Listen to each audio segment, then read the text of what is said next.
Boa noite, pessoal. Com a graça de Deus, estamos reunidos em comunhão para mais um estudo da Santa Palavra de Deus.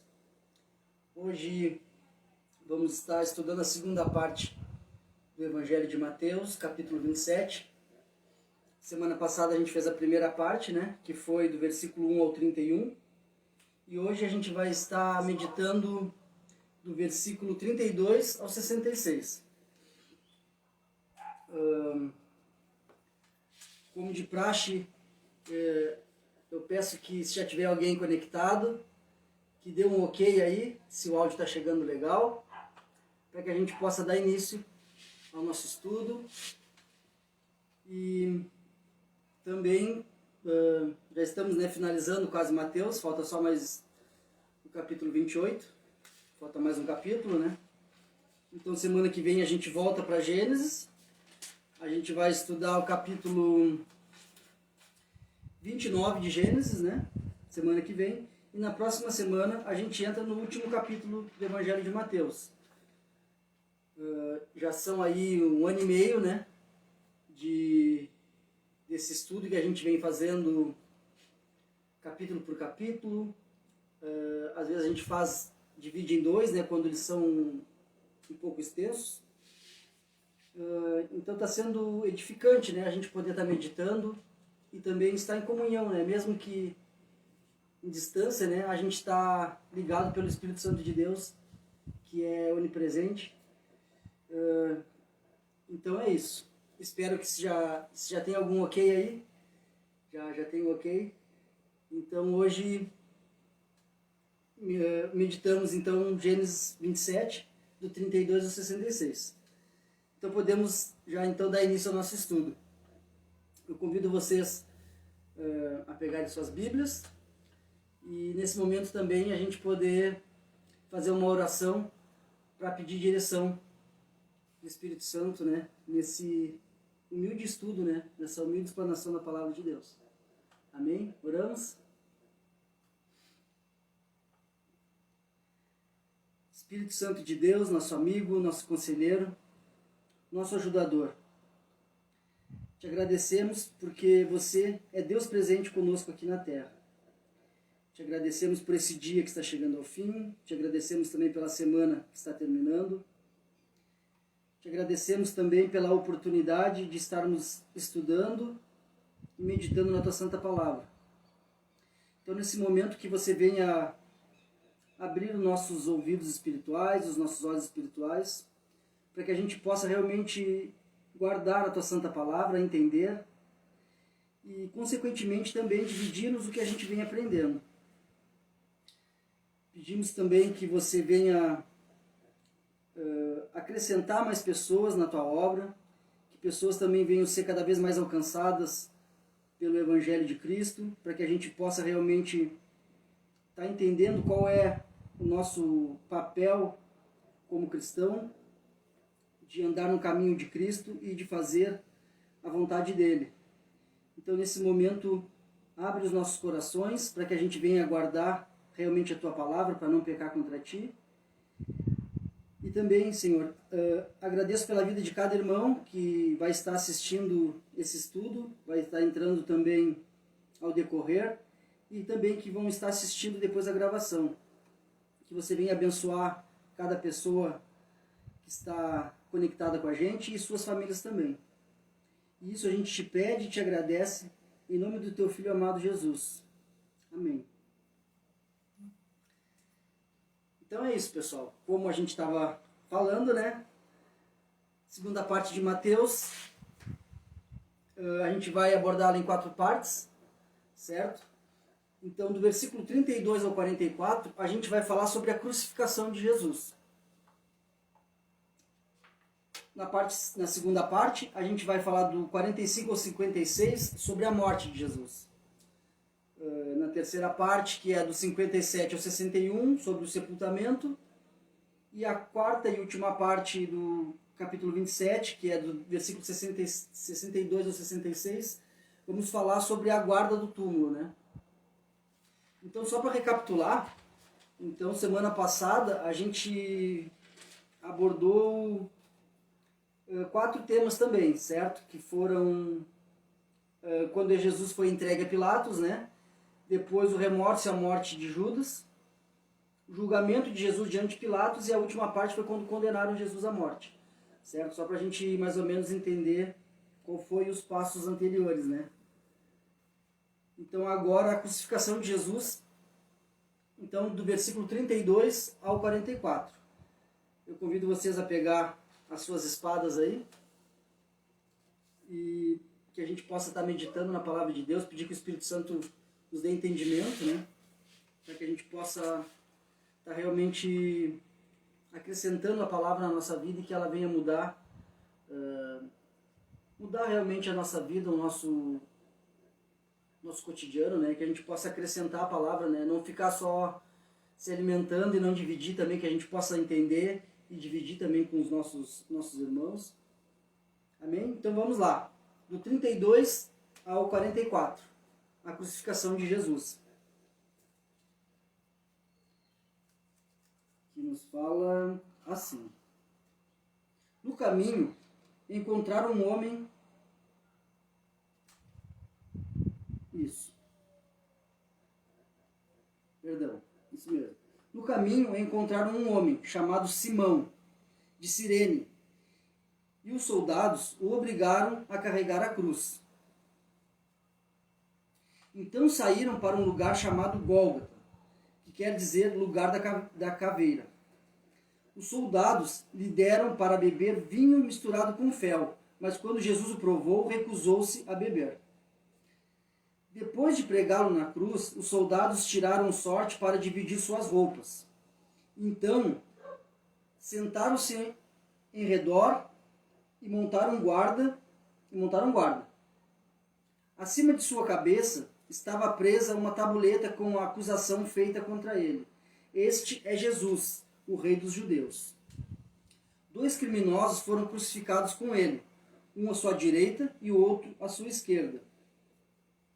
O povo que passava por ali gritava insultos e sacudia a cabeça em zombaria.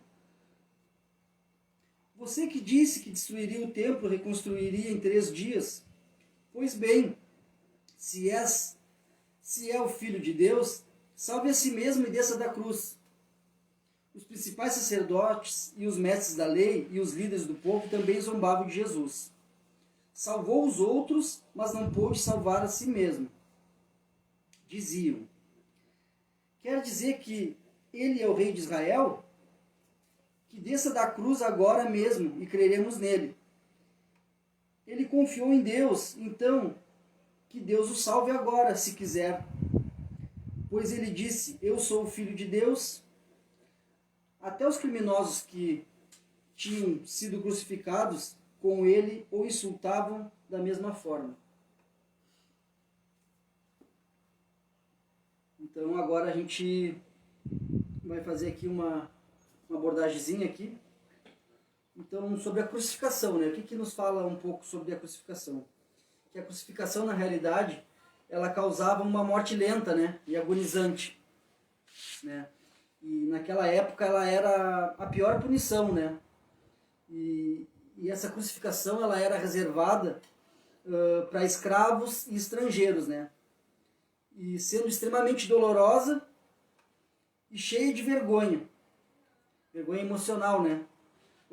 Porque usualmente, né, eles eram despidos de suas roupas, né? E os prisioneiros condenados à crucificação também, eles tinham que carregar a sua própria cruz.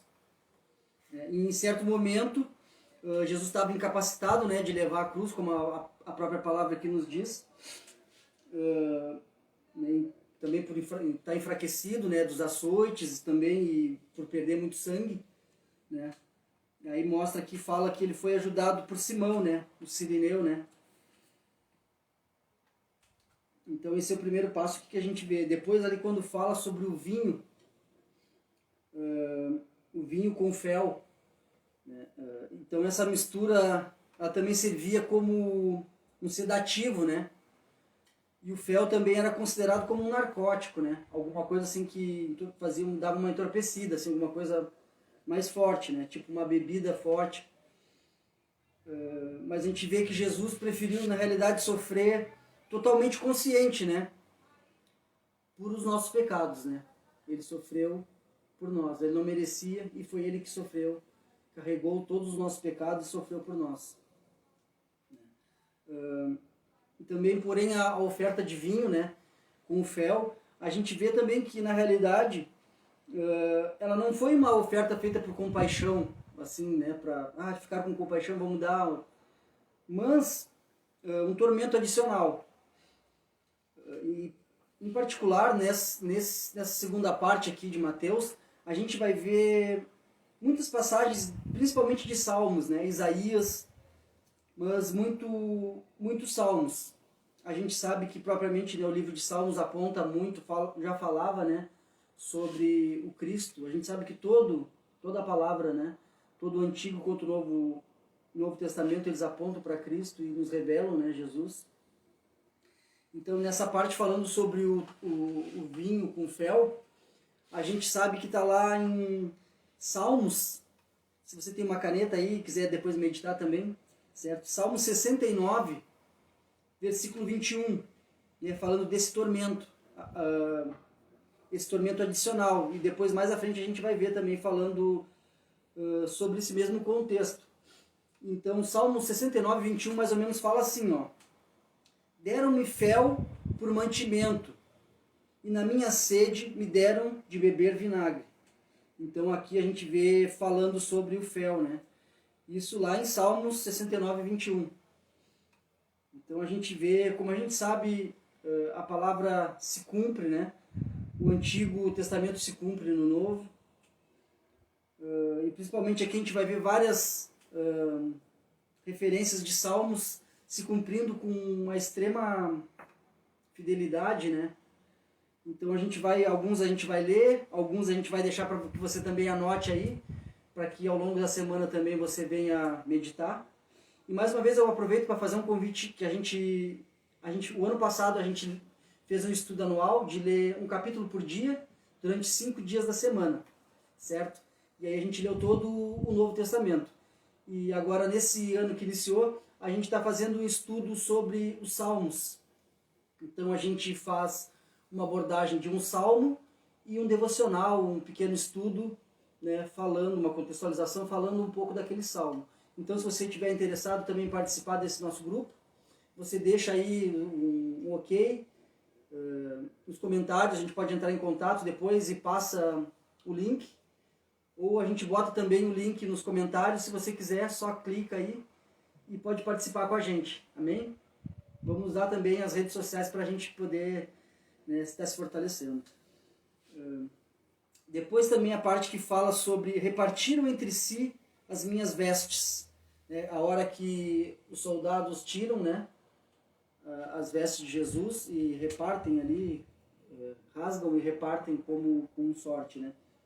Também, e agora em especial o Salmo 22 é o salmo que a gente vai ver mais vezes aqui nessa parte, é o Salmo 22, e em especial agora é o Salmo 22, 18, Salmo 22, capítulo 18. Então vamos dar uma atençãozinha especial para o Salmo 22, que a gente vai ver, principalmente nessa parte, várias menções do Salmo se cumprindo nessa parte de Mateus 27, que fala assim, ó, no Salmos 22, 18. Repartem entre si as minhas vestes, e sobre a minha túnica lançam sortes. Certo? Ali a gente vê a acusação, né? Que foi colocado uma plaquinha, né? A gente vê também lá que foi mencionado no Evangelho de João, que essa escrita, né? Ela foi escrita em 3 línguas. Ela foi escrita em latim, em hebraico e grego, né? E também foi usada para um meio de intimidação, né, contra qualquer um que ousasse revoltar-se contra Roma. Então estava escrito ali em 3 línguas para que todos que passassem ali vissem que ele estava sendo acusado por se declarar rei, né? E a gente sabe que naquela época Roma dominava ali, governava aquela parte praticamente Roma dominava uma boa parte do mundo, né? E então também foi colocado nessas três línguas também para um modo de intimar, né? Intimidação, perdão, para que as pessoas não viessem também se revoltar, porque a gente sabe também que Jesus foi acusado de rebeldia política, né? Que foi a acusação que os mestres da lei, né, que os judeus incluíram, né, forjaram para que os romanos pudessem realmente pudessem condenar, né, Jesus. Depois ali a gente vê, né, quando ele foi crucificado, quando menciona que ele foi crucificado entre dois ladrões, né, um à esquerda e um à direita. A gente vê se cumprindo agora em especial em Isaías.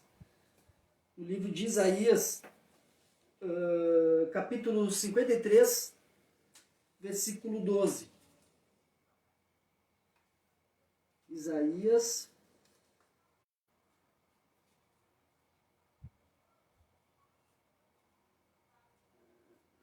Se eu acho aqui ligeirinho. Isaías 53, 12. Mais uma vez a gente vê se cumprindo, né, a palavra de Deus, se cumprindo o Antigo Testamento. Então, capítulo 53, versículo 12 de Isaías, nos diz assim, ó.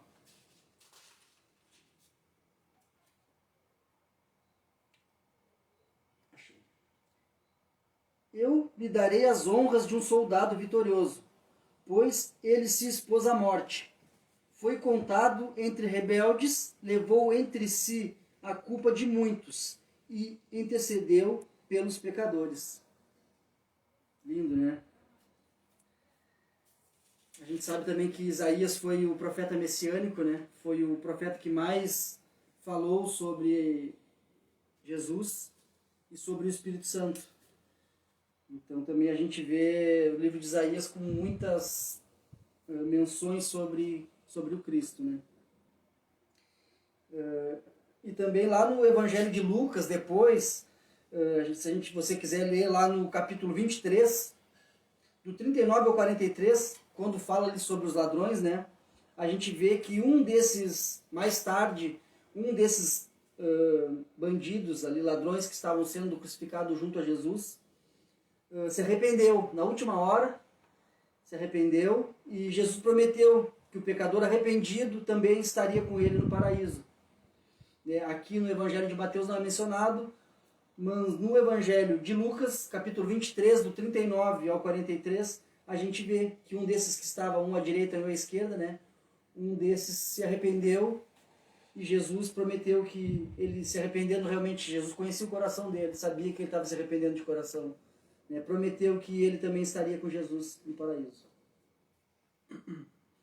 Que eu trouxe uma pequena aplicação, né, que a gente trazer esse exemplo desse que estava sendo crucificado, desse bandido, desse ladrão que estava sendo crucificado junto a Jesus, né, que a gente também possa nos arrepender, né, de nossos pecados, né, e não voltar a pecar, que é muito importante, né, e seguir os ensinamentos do nosso Mestre, nosso Senhor Jesus Cristo.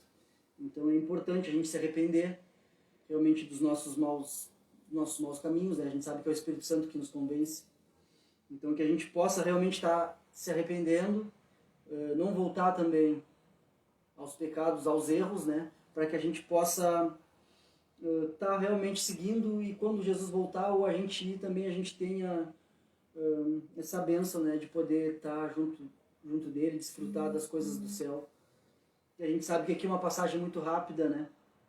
Então, Deus, como eu sempre gosto de dizer isso, Deus nos fez para ser eterno. Então, que a gente realmente venha escolher as coisas de Deus, fazer o que Cristo nos ensinou, que está aqui na palavra, né? Que a gente possa realmente estar pedindo que o Espírito Santo nos ajude, né? A cumprir os ensinos que Jesus nos deu, para que a gente possa realmente também estar junto, ceiar com o nosso Mestre, né? Também a gente vê aquela parte ali quando o povo e os líderes religiosos ali falam: ah, se tu és filho de Deus, né? Desce daí, dessa cruz. Então, em particular, essa frase que diz: se és filho de Deus, né? Essa provocação, né? Se vocês pegar e lembrar lá de Mateus 4, no capítulo 4, do versículo 1 ao 11, tem bem essa frase também ali explícita, assim, né? Se és filho de Deus, né? A gente lembra que quando Jesus, depois de ser batizado, foi para o deserto, o Espírito Santo conduziu Jesus para o deserto para ele ser tentado pelo nosso inimigo, né? Pelo diabo ali. Então, nessa ocasião, o diabo apelou pela condição privilegiada de Jesus, né? A fim de tentá-lo a evitar o sofrimento, né? Falando, né, se tu é filho de Deus, tu pode transformar essas pedras em pão, tu pode te atirar aqui dessa altura que os anjos vão te salvar. E também uma parte bonita, assim, que todas as vezes que Jesus foi confrontado, foi tentado pelo nosso inimigo, Jesus respondeu sempre com a palavra. A gente vê que, do mesmo modo que ele estava sendo provocado e tentado, Jesus usava a palavra de Deus para repreender essas provocações, essas tentações. Então, que a gente também possa estar meditando cada vez mais na palavra, para a hora ruim, né? Para a hora que a gente tiver que passar por alguma provação, né? Alguma tentação, a gente tenha a palavra viva no nosso coração e que a gente venha à nossa mente para a gente poder realmente tomar o caminho certo, as escolhas certas, né? E não vir a pecar e não vir também entristecer o Espírito Santo. Amém? Então, a gente vê que então, em Mateus capítulo 4, do versículo 1 ao 11, tem essas passagens ali que o próprio diabo fala para Jesus: se és filho de Deus. Então, a gente vê essa mesma menção aqui ali dos líderes religiosos do povo, né? Tentando provocar Jesus ali, dizendo: ah, se tu é realmente filho de Deus, tu desce da cruz, né? Tu te salva, né? E também quando fala assim: confiou em Deus, pois que venha livrá-lo, né? Também a gente vê lá, mais uma vez, né? O livro de Salmos, né? O capítulo 22, em especial, que eu falei para vocês, que a gente vai ver várias vezes aqui. Então, mais uma vez, no livro de Salmos, né, mencionado e cumprido com uma imensa clareza e exatidão. Salmos 22, do 7 ao 8. A gente vê também essa mesma expressão. Certo? Eu vou ler ligeirinho aqui.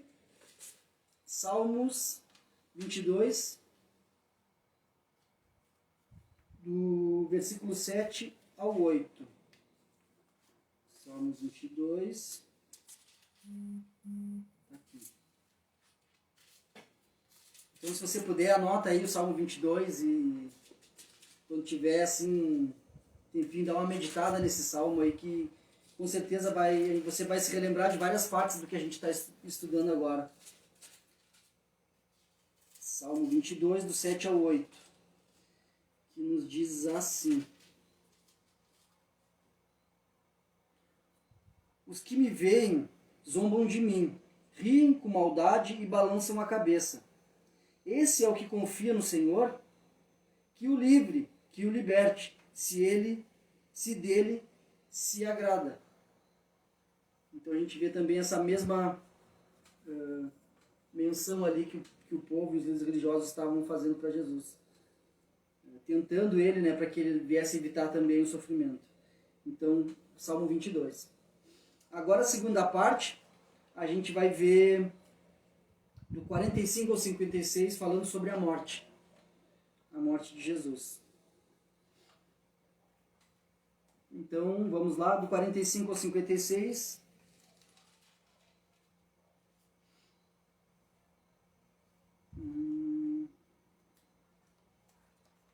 Eu acho que achei. A morte de Jesus. Ao meio-dia, desceu sobre toda a terra uma escuridão que durou 3 horas. Por volta das 3 da tarde, Jesus clamou em alta voz: Eli, Eli, lama sabachthani, que quer dizer: meu Deus, por que me abandonaste?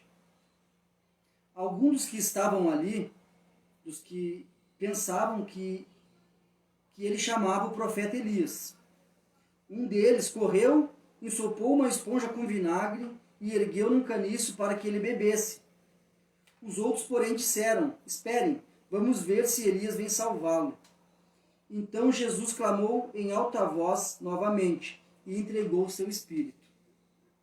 Naquele momento, a cortina do santuário do templo se rasgou em duas partes, de cima até embaixo. A terra estremeceu, rochas se partiram e sepulturas se abriram. Muitos do povo santo que haviam morrido ressuscitaram. Saíram do cemitério depois da ressurreição de Jesus. Entraram na santa cidade de Jerusalém e apareceram a muita gente. O oficial romano e outros soldados que vigiavam Jesus ficaram aterrorizados com o terremoto e com tudo o que havia acontecido. E disseram: este homem era verdadeiramente o Filho de Deus. Muitas mulheres que tinham vindo da Galiléia com Jesus para servi-lo olharam de longe. Entre elas estavam Maria Madalena, Maria, mãe de Tiago e José, e a mãe dos filhos de Zebedeu. Então, aqui em especial, aquela frase, né, que Jesus fala: Eli, Eli, lama sabachthani. Voltamos mais uma vez para Salmos 22. Salmos 22, versículo 1. Que fala realmente essa mesma palavra. Com as mesmas frases, né? Que foi o grito desolado de Jesus, né? É o cumprimento do Salmo 22, versículo 1. E ali mostrando também a profundidade do sofrimento que Jesus estava experimentando, né? Ao sentir-se separado do seu Pai, né?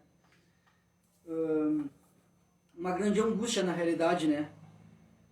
Que Jesus estava sentindo também em carregar todos, né? Todos os pecados do mundo.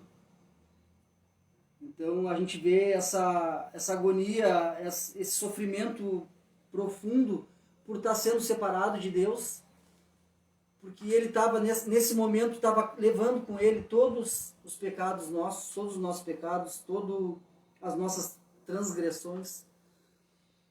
Então nesse momento ele também profere ali, fala o Salmo 22, versículo 1.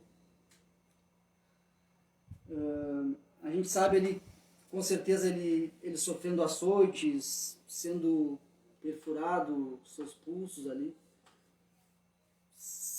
A gente sabe que realmente, como fala ali, a crucificação é uma morte totalmente dolorosa, uma coisa assim. Então a gente vê que essa agonia física era muito terrível, né? A gente não consegue nem imaginar o quanto foi terrível essa agonia física. Mas a gente consegue, nessa frase, a gente consegue entender que a pior agonia não era aquela agonia física, mas sim era o período, né, da separação espiritual de Deus, aquele período que ele ia ficar separado, né, por estar levando os nossos pecados, né. Então a gente sabe que essa agonia física era muito terrível, mas a pior era o período de separação espiritual de Deus. Então, Jesus sofreu tanto, né, para que eu e você, para que a gente nunca tivesse que experimentar a separação eterna de Deus. Então, que a gente possa entender o quão importante é a gente seguir o caminho que Cristo nos ensina na palavra. Ele deu sua vida ao sofrimento que ele passou, para que eu e você pudesse ter a nossa paternidade com Deus de novo. E a gente sabe que a gente só tem essa ligação novamente com Deus através de Cristo. Então que a gente entenda que Ele é o nosso Salvador. Que o seu sangue derramado foi pelos meus e pelos seus pecados. Então a gente é salvo, a gente tem essa paternidade novamente com Deus, através desse favor imerecido que Cristo fez por mim e por você. Porque ele já via à frente, ele sabia que muitos iam negar, muitos iam entristecer e pecar, né? Entristecer ele, entristecer o Espírito Santo e o pecar também contra ele. Mas ele mesmo assim, ele se doou de uma forma que a gente não consegue realmente entender a profundidade, né? E também no ponto dele falar isso, né? Ele não estava na realidade questionando Deus, né? Por que você me abandonou? Não, ele não estava questionando, mas ele estava sentindo já antecipadamente ali aquela separação que desde da criação, né? Desde do início, né? Que a gente sabe que Cristo já era com Deus, Deus Pai, Deus Filho e Deus Espírito Santo. Então, nesse momento, ele era separado de Deus pelos meus e pelos seus pecados. Então, que a gente possa estar honrando, né, todo esse sacrifício que Cristo fez por nós, que Deus fez também de entregar o seu Filho, para que a gente pudesse ter realmente essa paternidade, né? E também que a gente pudesse estar sendo ligado novamente com Deus.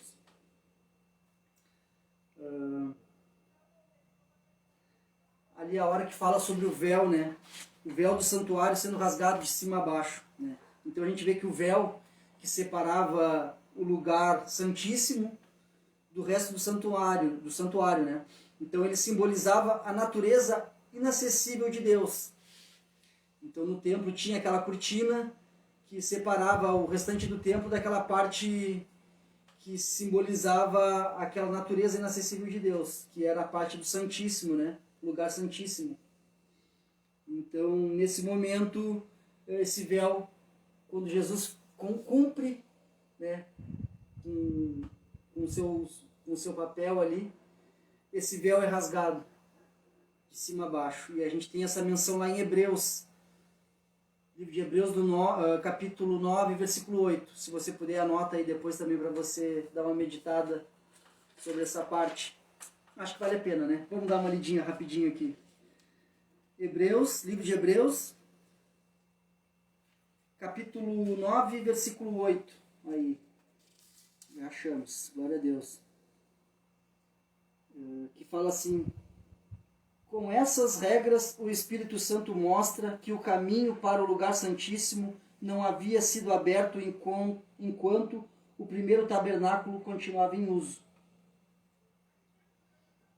Então a gente vê que mostrava que nesse momento estava sendo aberto o caminho para que a gente pudesse chegar a Deus. A gente sabe que o caminho é só um, é Cristo.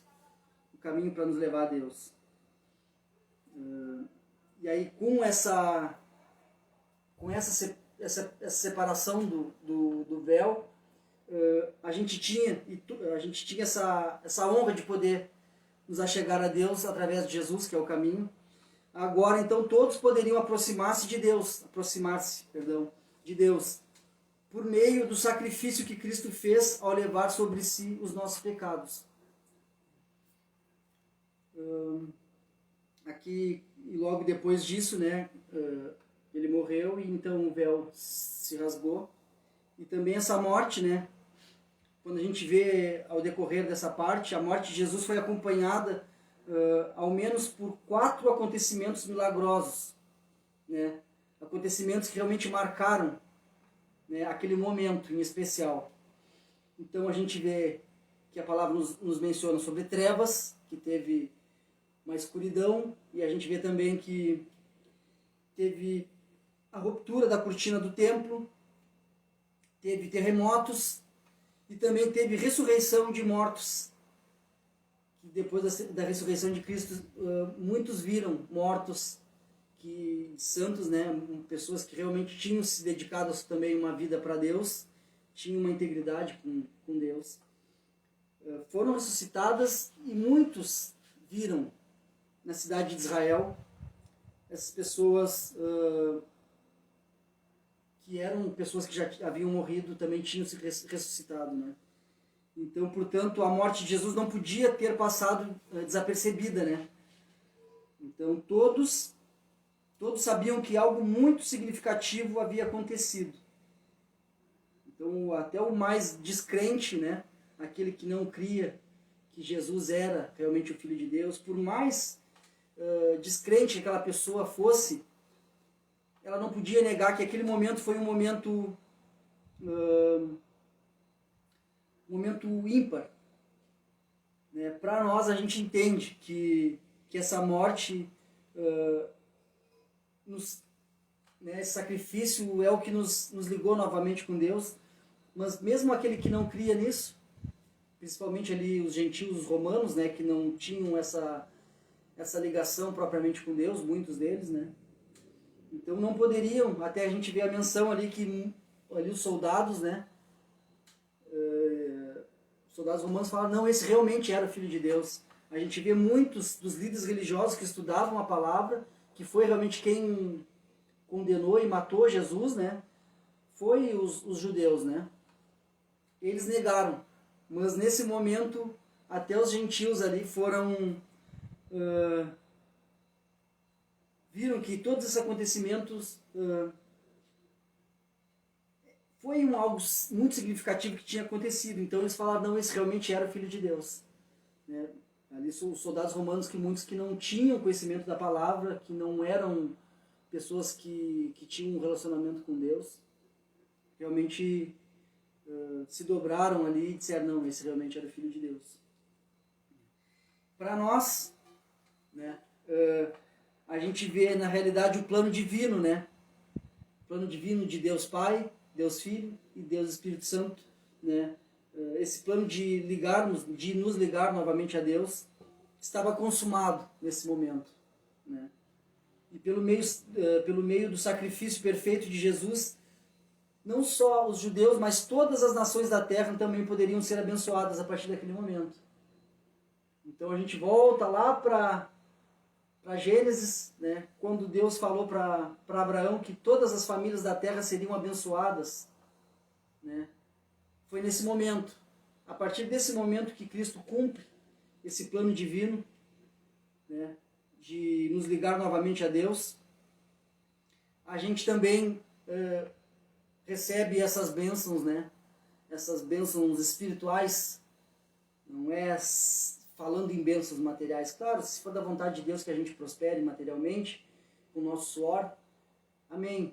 Mas a gente fala de bênçãos espirituais, tesouros que a traça não come, nem que a ferrugem não come, é aqueles tesouros que a gente vai desfrutar depois, lá com Deus, com Cristo, e com o Espírito Santo que vão estar nos recebendo. Então que a gente possa realmente estar dedicando essa pequena passagem aqui na Terra para fazer a vontade de Deus, para meditar na palavra, para que a gente possa amar os nossos irmãos como Cristo nos amou, né? Que a gente possa também orar por aqueles que nos perseguem, né? Por aqueles que não gostam de nós. Então que a gente venha seguir os ensinamentos que Cristo nos deu, para que a gente possa estar desfrutando dessas heranças e dessas bênçãos espirituais que foram mencionadas por Deus lá no tempo de Abraão, e que hoje a gente se apodera através do sacrifício de Cristo. Então eu e você também somos parte dessa família de Deus através do sacrifício perfeito de Cristo que foi consumado nesse momento. Então a gente sabe que essa morte para nós, a gente sabe que 3 dias depois ele ressuscitou, né? Ele já havia mencionado, então para nós tem essa grande importância, né, desse plano divino que nos ligou novamente com Deus. Então a terceira parte nos fala sobre o sepultamento de Jesus, que está do versículo 57 ao 61. Então, vamos ler aí então, pega tua palavra aí, tua espada, e vamos meditar do 57 ao 61, que nos diz assim: ao entardecer, José, um homem rico de Arimateia, que tinha se tornado seguidor de Jesus, foi a Pilatos e pediu o corpo de Jesus. Pilatos ordenou que lhe entregasse o corpo. José tomou o corpo e o envolveu num lençol limpo, feito de linho, e o colocou num túmulo novo, de sua propriedade, escravado numa rocha. Então rolou uma grande pedra na entrada do túmulo e foi embora. Maria Madalena e a outra Maria estavam ali, sentadas em frente ao túmulo. Então, nessa parte do sepultamento, em especial, a gente vê sendo mencionado José, né? Então, a gente sabe que lá no Evangelho de Lucas, anota aí depois eu te meditar, no capítulo 23, versículos 50 e 51, nos mostra que José era um membro do Sinédrio, né? E também ele era um membro que realmente não tinha concordado, né, com aquelas ações dos judeus de condenar Jesus, né? Então, se você meditar lá no Evangelho de Lucas, capítulo 23, versículos 50 e 51, você vai ver essas menções aqui, certo? Que José era um membro do Sinédrio, que não tinha concordado com as ações dos judeus de condenar Jesus. E também a gente vê a sua alta posição, né, dentro da comunidade judaica, lhe deu esse acesso a Pilatos. Ele era uma pessoa influente, porque certamente ele tinha bens, mas o mais importante não eram os bens, a grana que ele tinha, mas sim que o coração dele estava aberto para Cristo, né? Então a gente vê que alguns capítulos atrás a gente vê que Jesus falava que era mais fácil um camelo passar por um buraco de uma agulha do que um rico herdar os reinos do céu. Mas mesmo assim Jesus ainda fala, o que para o homem é impossível, para Deus é possível. Por que a gente consegue entender dentro de um contexto isso? A gente sabe que Zaqueu era um homem rico, que abriu também o coração para Jesus. E também agora nesse momento a gente vê José de Arimateia, um homem rico também, que certamente herdou o reino dos céus. Então, para nós, para o homem tem coisas que é impossível, mas para Deus nada é impossível. E a gente fazendo uma comparação com os discípulos ali, os discípulos andaram 3 anos ali com Jesus, né? A gente sabe também que eles viveram essa época com Jesus, aprenderam muitas coisas, tiveram um relacionamento direto com Cristo, mas nessa hora todos eles haviam fugido, né? Mas aquele líder judeu, né, fez na realidade o que era correto. Ele foi, não teve vergonha, foi diante de Pilatos, né, e pediu o corpo de Jesus. Deu o seu túmulo para que Cristo fosse sepultado com dignidade. Porque a gente sabe também que naquela época as pessoas que eram crucificadas muitas vezes ficavam dias e dias ali até se decompor na cruz. Também a gente vê aquela menção ali que fala do Gólgota. Aquele lugar ele era situado meio que na entrada da cidade, também para que os rebeldes, os bandidos, quando vissem, né, aquilo ali, tivessem aquela repreensão de não fazer, não roubar e não tentar não acabar ali. Então a gente sabe também que muitos que eram crucificados ficavam longo tempo ali até também ali. Mas José de Arimateia interviu a Pilatos, foi lá e pediu o corpo de Jesus para que ele tivesse um sepultamento digno. Então a gente vê que ele realmente fez o que tinha que ser feito, né? Agiu corretamente. Também a gente sabe que os discípulos fugiram também para cumprir o que a palavra dizia, o Antigo Testamento falava, né? Há uns dois capítulos atrás a gente também estudou sobre isso, que a palavra de Deus falava que quando o pastor fosse ferido, as ovelhas se dispersariam.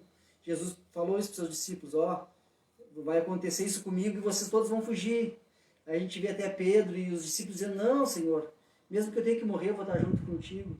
Mas não, a gente vê que agora, nesse momento, a gente vê 2 vezes nas menções aqui dos capítulos falando sobre as mulheres, as Marias em especial, as mulheres chamadas Maria, que realmente seguiam, né, e estavam sempre perto de Cristo. Então a gente vê 2 vezes nos finais dessas 2 partes sendo mencionado ali as Marias, né?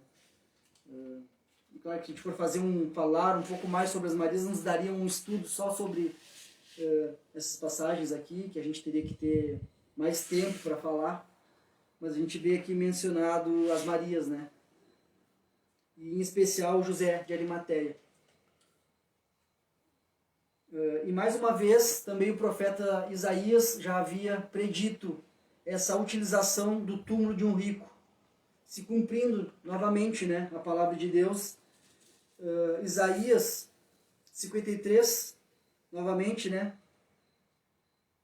Isaías 53, versículo 9, mais uma vez se cumpre a palavra do Antigo Testamento, a palavra que o profeta Isaías, inspirado pelo Espírito Santo de Deus, já havia dito para nós assim: não havia cometido nenhuma injustiça e jamais havia enganado alguém, e ainda assim foi sepultado como um criminoso, colocado no túmulo de um homem rico. É maravilhoso, pessoal. A gente consegue, nesses momentos de ligar o Antigo Testamento com o Novo Testamento, é uma coisa assim que, para mim, me traz uma sensação maravilhosa da presença de Deus, de que a palavra de Deus sempre vai se cumprir, independente da minha vontade ou da sua. Então a gente vê se cumprindo com exatidão o Antigo Testamento, se cumprindo através da vida de Cristo e sobre tudo, sobre as partes, principalmente nessa parte do capítulo 27. É maravilhoso. Então a importância da gente estar meditando na palavra e de estar entendendo que Deus já tinha feito o plano, já tinha feito todo o trajeto, né, com exatidão, para que aqueles que estivessem realmente com o coração aberto e meditando na palavra, para a hora que Cristo viesse, eles entendessem que aquele era o Messias. E do mesmo modo, agora a gente tem a palavra de Deus nos dizendo que Jesus vai voltar. Então não vamos ser também como aqueles líderes religiosos que estudavam a palavra, mas estavam com o coração duro, que não queriam aceitar que realmente Cristo, que aquele era o homem filho de Deus. Se eles estivessem realmente meditando na palavra, com o coração aberto, eles entenderiam, como José de Arimateia, que era um líder do Sinédrio ali, entendeu, não, esse realmente é o Filho de Deus, está tudo se cumprindo, olha aqui a palavra se cumprindo. Então que a gente também possa estar meditando na palavra e entender que a gente deve seguir o que Cristo nos disse, a gente deve meditar na palavra, para que quando Cristo vier, a gente esteja realmente atento, vigiando, né, e orando, para a gente não ser enganado, porque está chegando, e vai chegar os falsos profetas, vai chegar aqueles que se dizem ser o Cristo, com sinais e milagres, para enganar até os escolhidos. Então a importância da gente estar meditando na palavra, porque Cristo está vindo, está cada vez mais perto. E se nesse meio tempo ele não vir, a gente for antes, a gente está realmente também com o nosso coração no caminho certo, que é Cristo. Certo? Então a gente vê a importância de meditar na palavra de Deus, de não só meditar, de também praticar a palavra, para que a gente possa ser digno de dizer que somos cristãos e sermos também dignos de dizer que somos filhos de Deus. Amém? Então a quarta e última parte, versículos 62 ao 66, que vai nos falar sobre a guarda ali, quando os guardas vão cuidar, né, guardar o túmulo de Jesus. Então, os guardas no túmulo de Jesus, né, que é essa passagem, nos fala assim: no dia seguinte, no sábado, os principais sacerdotes e fariseus foram a Pilatos e disseram: Senhor, lembramos que quando ainda vivia, aquele mentiroso disse: depois de 3 dias ressuscitarei. Por isso pedimos que lacre o túmulo até o 3º dia. Isso impedirá que os seus discípulos roubem o corpo e depois digam a todos que ele ressuscitou. Se isso acontecer, estaremos em pior situação que antes. E Pilatos respondeu: levem os soldados, guardem o túmulo como acharem melhor. Então eles lacraram o túmulo e puseram guardas para protegê-lo. aqui, né, a gente vai ter também uma grande lição, né? A gente vê que eles falam, né, com uma tensão, assim, com uma preocupação, né, falando assim, ó, para Pilatos: lembramos que quando ele ainda vivia, aquele mentiroso disse que depois de 3 dias ressuscitaria.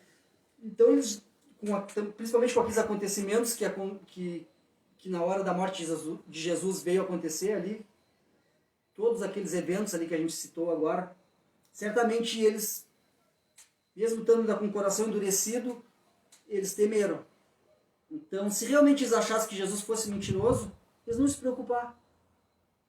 Mas Deus já estava botando ali o dedinho ali, né, no coração deles, né, para que eles viessem entender a maldade que eles tinham feito, né. E aí, em especial agora, os líderes religiosos, né, eles consideraram as afirmações de Jesus, né, sobre a sua ressurreição com mais seriedade do que os discípulos. Por quê? Porque a gente vê que eles levaram mais a sério. Os discípulos, na realidade, não se lembraram que Jesus vinha predizendo lá quase que da metade do evangelho que a gente vem estudando aqui de Mateus. Jesus vinha fazendo predições. Se não me falha a memória, acho que temos 4 predições de Jesus sobre sua morte, sobre o seu sofrimento e sobre sua ressurreição. Então Jesus vinha alertando os seus discípulos, né? Olha, eu vou ser entregue para os gentios, eu vou sofrer, eu vou morrer, mas no 3º dia eu vou ressuscitar. Mas só que, na realidade, nesse momento, os discípulos não lembraram, né, não levaram tanto a sério como os líderes religiosos nessa hora levaram. Então eles viram que realmente eles tinham crucificado o Filho de Deus, né? A gente vê que Jesus tinha dito, e também a gente vê que os discípulos só realmente vieram participar realmente a fundo da sua missão no ministério de Jesus, quando o Espírito Santo foi derramado sobre eles, né, lá em Pentecostes, que até momentos antes, depois Jesus veio, foi ressurreto e voltou, conversou com eles de novo, e eles ainda estavam, né, adormecidos espiritualmente. Mas aí Jesus veio e derramou o Espírito Santo ali, sem medida, sobre eles, e aí sim, aí esses homens realmente se entregaram à obra sem medo de morrer, sem medo de se entregar. E aí sim, né, uma pregação de Pedro ali converteu 3.000, outra pregação 4.000. Aqueles homens realmente se entregaram, mas a gente vê a importância do Espírito Santo também, que a gente possa clamar que o Espírito Santo que a gente venha ser cheio do Espírito Santo, para que a gente possa também, porque sem a presença do Espírito Santo nada vamos conseguir fazer. Em especial, os discípulos não conseguiram agir, né, no ministério, senão a partir do momento que o Espírito Santo foi derramado sobre eles, certo? E nesse momento a gente vê em especial aqui que eles, mesmo sendo predito ali 4 vezes por Jesus sobre os acontecimentos, eles não entenderam, né, mas os líderes religiosos ficaram com aquele alerta ali, né? E a gente vê por quê? Porque eles conheciam as Escrituras. Eles eram religiosos, eles estudavam a palavra a fundo, né? Eles eram mestres da lei, né? Mas a gente sabe que eles estavam mais preocupados com as leis e com a palavra para se beneficiar, né? E não para levar o povo a Deus. Também não é diferente de hoje em dia. A gente vê aí, sem errar, e quase que você generoso, quase que 80% das igrejas ditas igrejas de Cristo, elas não estão preocupadas em levar as pessoas para Deus, mas elas estão preocupadas em se beneficiar da fé, do dinheiro. Então não era diferente daquela época. Aqueles homens estudavam a palavra, mas estavam fechando a porta dos céus. Não entravam e não deixavam também as pessoas entrar. Então é importante a gente estar meditando na palavra e estar buscando um lugar sadio para congregar, certo? Isso tudo é importante, que a gente possa também, quando congregar, estar fazendo parte também realmente do corpo, porque a gente não deve também botar as responsabilidades só sobre os líderes, a gente tem essa obrigação também de fazer parte, de se dedicar para a obra, né? Para que a gente não venha a ser um desigrejado, porque a gente sabe que desigrejado não é aquele nosso irmão que ainda não foi na igreja, mas sim aquelas pessoas que vão à igreja e não cumprem, né, o que tem que ser cumprido. Esses são os verdadeiros desigrejados. Né? Também a gente vê que, por eles conhecerem as Escrituras, né, eles temiam as profecias de Jesus sobre a ressurreição. Né? Então a gente vê que eles temeram mais Jesus depois da sua morte do que quando ele estava vivo. Se eles temessem realmente Jesus quando estava vivo, não tinham, né, feito tudo aquilo. Mas então a gente sabe que o plano de Deus é perfeito e foi cumprido de uma forma perfeita. Mas a gente consegue entender nessa parte que eles temeram mais Jesus quando estava morto do que antes. A gente vê também eles certificando, né, que o local da sepultura estivesse completamente lacrado e guardado pelos soldados. Então eles foram a Pilatos, pediram que lacrem esse túmulo, botem soldados aqui para que eles não venham realmente roubar, porque ele disse que ia ressuscitar depois do terceiro dia. Né? Então eles estavam realmente apavorados, certamente. Né? Então, com tantas preocupações, né, a única maneira de o corpo sair dessa sepultura seria somente pela ressurreição mesmo. Né? Mas eles não entenderam um grande detalhe, que nada no mundo, nem rocha, nem lacre, nem guardas, né, e exército algum, né, na realidade, poderia impedir que o Filho de Deus ressuscitasse. E ele ressuscitou, e ele vive, e é através da vida dele que a gente tem essa ligação com Deus. Né? Então, nesse momento a gente finaliza esse humilde estudo com uma passagem de 2 Coríntios, capítulo 4, versículo 13 e 14. 2 Coríntios 4, versículos 13 e 14, né, que nos fala assim: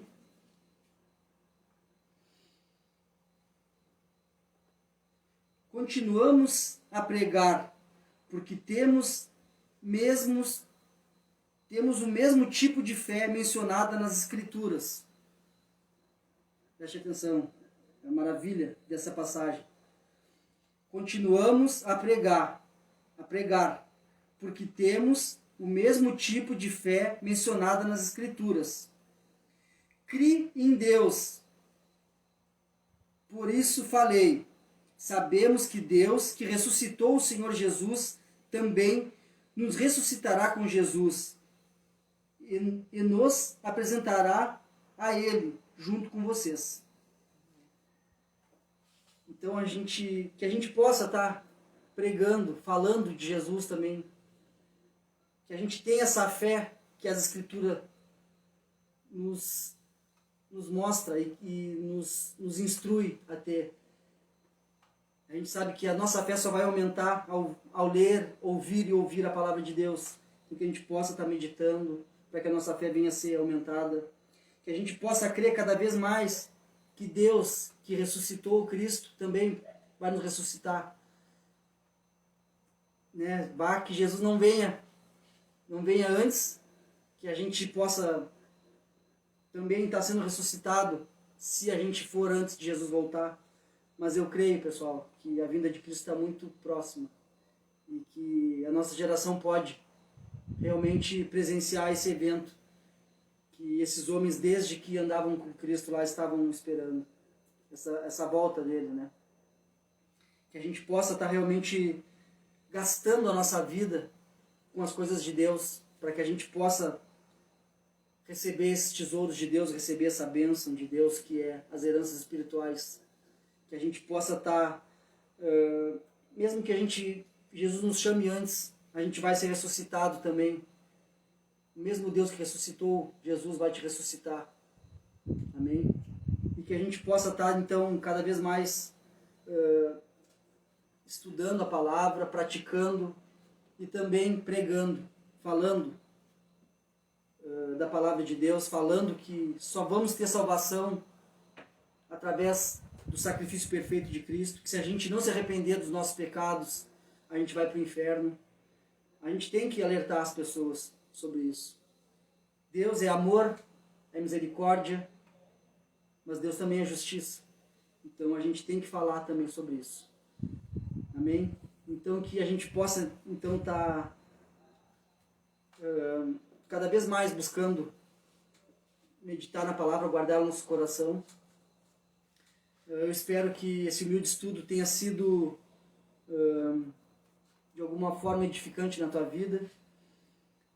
Nesse momento eu peço que vocês entrem em oração comigo para a gente agradecer esse estudo e que, se for da vontade de Deus, semana que vem vamos estar novamente meditando em Gênesis, capítulo 29, certo?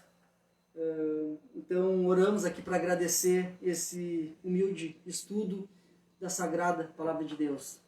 Amém? Oramos.